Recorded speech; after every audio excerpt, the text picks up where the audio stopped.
Branded ವಸ್ತುಗಳಿಗೆ ದುಬಾರಿ ಮೊತ್ತ ಖರ್ಚು ಮಾಡುವುದು ಇದೀಗ ಹೊಸ ಟ್ರೆಂಡ್ ಆಗಿದೆ. ಡ್ರೆಸ್, ಶೂಸ್, ಫ್ಯಾಷನ್ ಹಾಗೂ ಲೈಫ್ ಸ್ಟೈಲ್ ವಸ್ತುಗಳಿಗೆ ಲಕ್ಷ ಲಕ್ಷ ರೂಪಾಯಿ ಖರ್ಚು ಮಾಡುತ್ತಾರೆ. ಕಾರಣ ಬ್ರಾಂಡೆಡ್ ವಸ್ತು. ಆದರೆ ಇಲ್ಲೊಬ್ಬಳು ಲಿಫ್ಟೆಡ್ ಹಾಗೂ ಕಿವಿಯೋಲೆ ಖರೀದಿಗೆ ಬರೋಬ್ಬರಿ 1.2 ಕೋಟಿ ರೂಪಾಯಿ ಖರ್ಚು ಮಾಡಿದ್ದಾಳೆ. ಆದರೆ ಈಕೆ ಖರೀದಿಸಿದ್ದು ಕೇವಲ 700 ರೂಪಾಯಿಯ ಲಿಫ್ಟೆಡ್ ಹಾಗೂ ಕಿವಿಯೋಲೆ.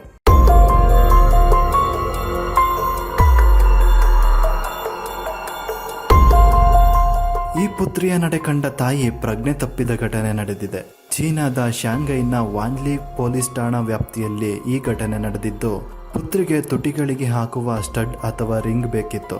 ಜೊತೆಗೆ ಅದೇ ಫ್ಯಾಷನ್ನ ಕಿವಿಯೋಲೆ. ಇದು ಆಕೆಯ ಅತಿ ದೊಡ್ಡ ಬಯಕೆಯಾಗಿತ್ತು.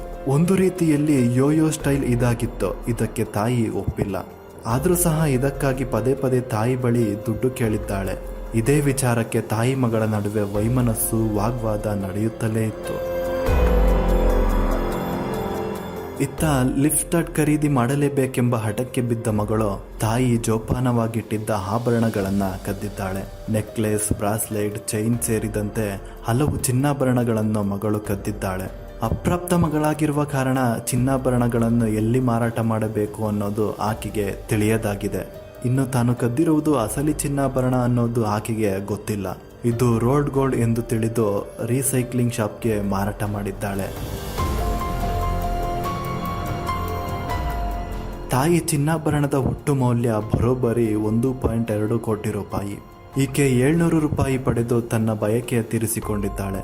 ಇತ್ತ ತಾಯಿ ಚಿನ್ನಾಭರಣ ಕಾಣದಾಗ ಎಲ್ಲ ವಿಚಾರಿಸಿದ್ದಾರೆ. ಈ ವೇಳೆ ಮೌನವಾಗಿ ಕುಳಿತ ಪುತ್ರಿಗೆ ಒಳಗೊಳಗೆ ಭಯ ಶುರುವಾಗಿದೆ. ಆದರೆ ತಾನು ಈ ರೀತಿ ಮಾಡಿರುವುದಾಗಿ ಹೇಳಿಲ್ಲ.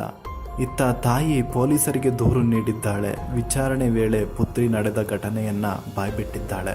ಇತ್ತ ತಾಯಿ ಮಾತ್ರ ಇನ್ನೂ ಶಾಕ್ನಿಂದ ಹೊರಬಂದಿಲ್ಲ.